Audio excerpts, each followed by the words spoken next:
नमस्कार, मैं doctor Arun Kumar Maurya, assistant professor, भूगोल विभाग, सीएसएन पीजी कॉलेज, हरदोई। आज हम आप सबके समक्ष एक महत्वपूर्ण कॉन्सेप्ट पे बात करेंगे कि कैसे वायु जो है जलवाष्प ठंडी होती है और ठंडी होने के बाद क्या ड्यू पॉइंट होता है, ड्यू पॉइंट के बाद कंडेंसेशन होता है, कंडेंसेशंस के बाद जो है क्लाउड का फॉर्मेशन होता है, क्लाउड के फॉर्मेशन के बाद प्रेसिपिटेशन होता है। 100% रिलेटिव ह्यूमिडिटी। आप देखें ध्यान से कि मेरे हाथ में एक बाउल्स है। अब बाउल्स है वो खाली है और एक बॉटल्स है। इस बॉटल के आसपास जो है ये सारी जो एटमॉस्फेयर है, हवा है, ये ठंडी है क्योंकि इस समय दिसंबर, आज 5 दिसंबर है और वायु का तापमान कम है, तो नॉर्मली ठंडा है तो कमरे का टेम्परेचर भी ठंडा है, यानी कि हवा भी ठंडी है। अब आप ध्यान से देख सकते हैं कि इसमें पानी गर्म है और गर्म है और इस बॉटल के पास में हवा ठंडा है। अब मैं इसमें इस तरह से डाल रहा हूं, आप देखें ध्यान से कि इस तरह से धीरे धीरे धीरे धीरे जलवाष्प उठ रहे, यानी कि आसपास की हवा ठंडी है।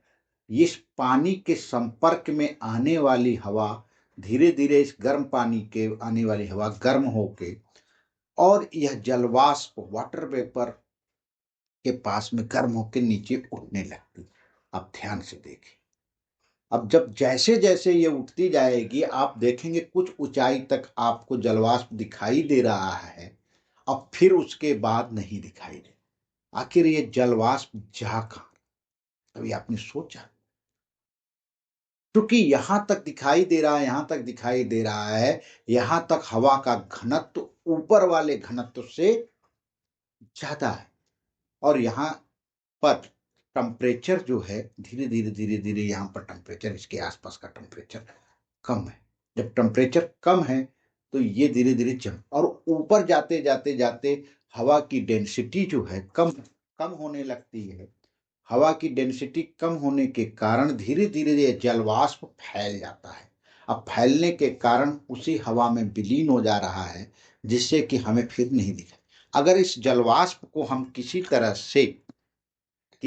से रोक ले, अंधा कर लें, तो ध्यान ध्यान दीजिए कि अभी मैंने बताया था कि हर एक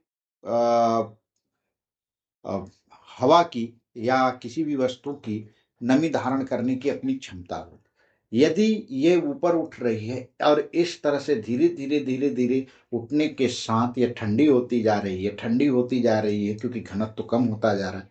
इसको हम यहाँ कर लें और इतना ठंडा हो जाए कि इसका मतलब अब इसमें नमी धारण करने की क्षमता न रह जाए। उसी पॉइंट को हम कहते हैं ड्यू पॉइंट, यानी ओसांक बिंदु।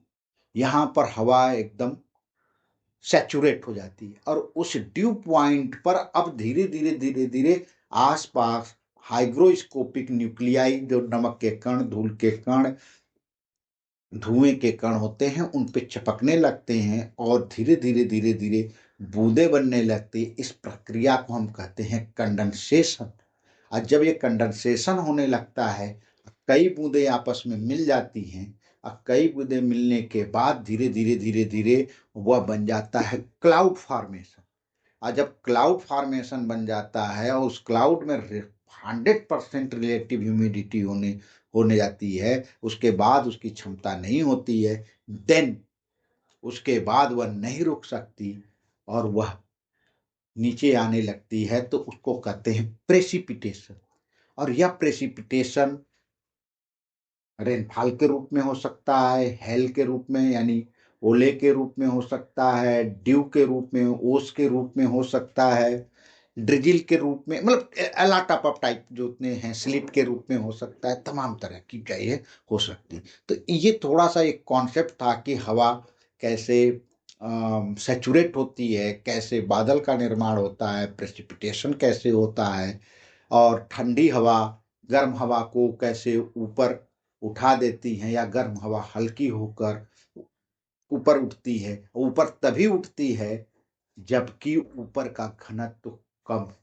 अगर ऊपर का घनत्व नीचे के घनत्व से ज्यादा होगा तो वो उसको उठने नहीं देगी। इस चीज का हमेशा कॉन्सेप्ट रखिए कि एटमॉस्फेयर, वायुमंडल के हर लेयर पे, चाहे ये मेरी उंगली ही है, मेरी ये उंगली ही है, यहाँ पर घनत्व ज्यादा है डेंसिटी, यहाँ पर डेंसिटी कम है, इसलिए तभी ये ऐसे उठेगी। अगर यहाँ डेंसिटी ज्यादा हो, यहाँ पर डेंसिटी कम हो तो डाउन आने लगेगी। That is the basic concept.